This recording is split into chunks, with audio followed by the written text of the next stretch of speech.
Это моя отдушина, это мой мир, такой маленький мирок, куда я могу прийти, высказаться, оставить все свои переживания или вылететь в счастливые моменты, поговорить наедине с холстом, грубо говоря, изобразив что-то на нем. Это мой маленький мирок. Картина написана с душой или же просто на скорую руку, это очень прочитывается зрителям. Я это поняла, наблюдая за тем, когда выставляешь картину, как на нее реагируют, как ее комментируют. Это прочитывается.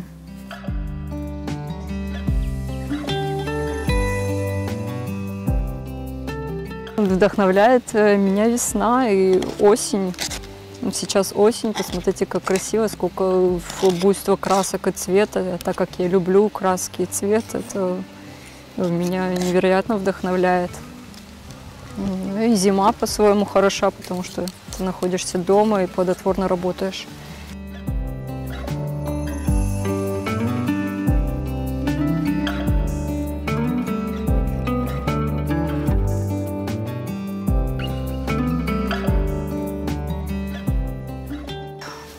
Я была довольно-таки спокойным ребенком.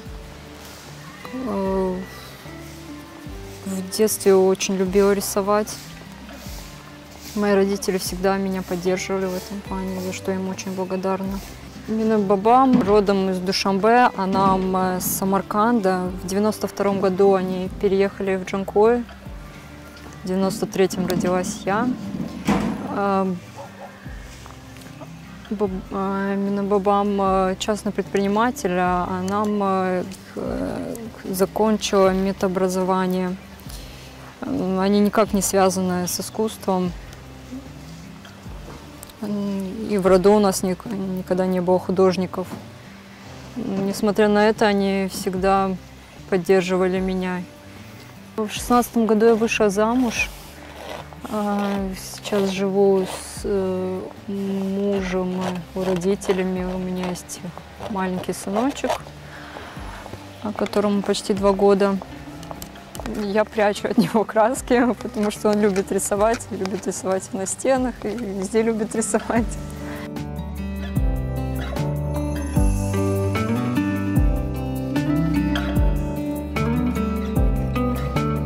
Мой творческий путь, наверное, моя любовь к искусству началась с раннего детства. Я помню, как Анашка меня водила на художественные выставки.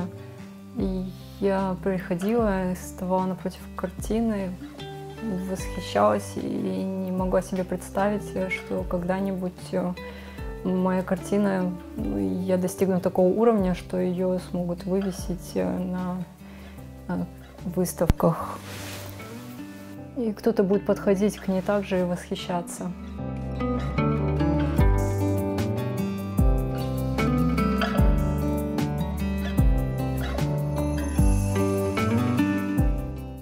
Поступила в Крымский инженерно-педагогический вуз на кафедру дизайна, но проучилась я там недолго, так как поняла, что дизайн интерьеров – это не совсем мое, и перепоступила на декоративно-прикладную монументальную живопись.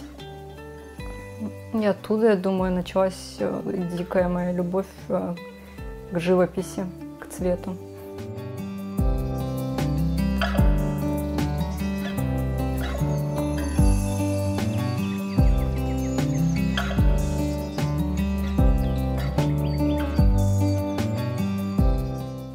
Очень много поисковых моментов.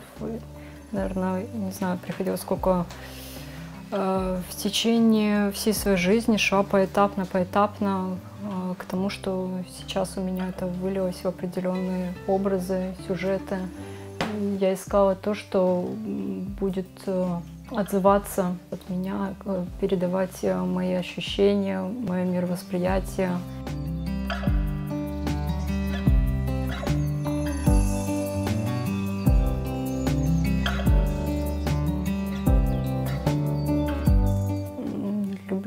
рисовать, созвучно мне это мой родной Крым.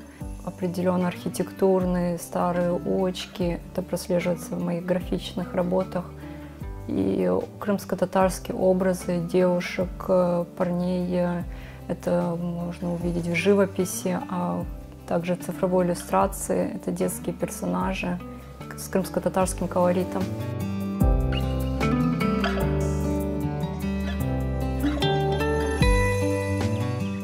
Волнует меня абсолютно все, как и любого человека, начиная от бытовых каких-либо вопросов или же психологии, общения с людьми, восприятия человека, от глобального потепления, да, заканчивая проблемой, то, что несохранности нашей крымско-татарской архитектуры, которая мне очень волнует этот вопрос, так как везде прослеживается крымско-татарская архитектура в моих сюжетах. Когда изображая их, бывает такое, что я изобразила, а уже этой архитектуры буквально через пару лет уже нет в таком первозданном виде, который я изобразила. И это очень больно и печально.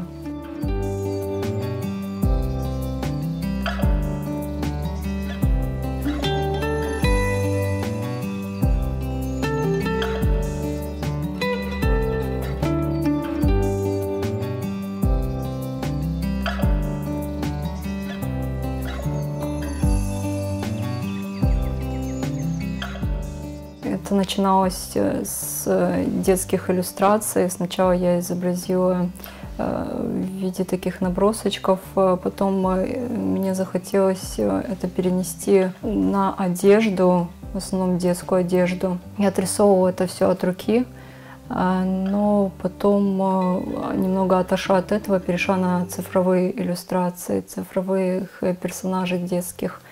В основном я изображаю детских персонажей, которых можно увидеть в книгах. Одна из книг — это я создавала иллюстрации к детским рассказам, книга Берзаманды Барыкин.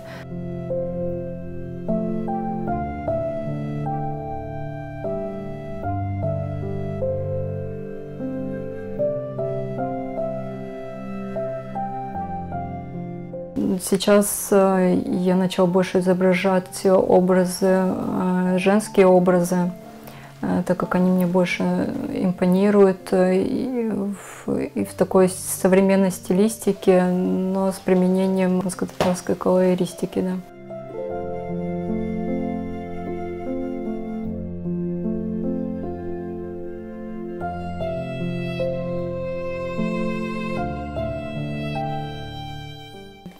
Есть дикое желание познавать постоянно что-то новое, изучать современные какие-то технологии, направления и пытаться применить их в свое творчество.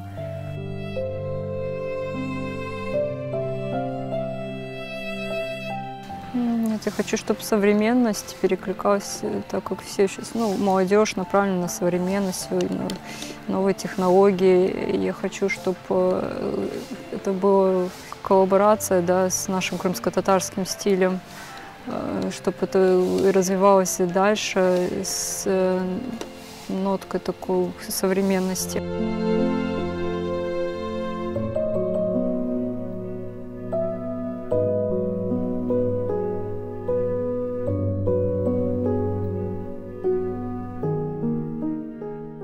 Не всегда хочется рисовать, не всегда есть вдохновение. Иногда приходится рисовать, и заставляешь себя, потому что приходит или срочно какой-либо заказ, и ты уже садишься, и в период работы появляется вот это вот некое вдохновение, желание писать.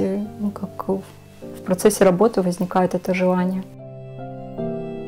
Хотелось бы, чтобы мои работы увидела все больше зрителей, познакомилась с моим почерком, мой почерк был все более узнаваемый.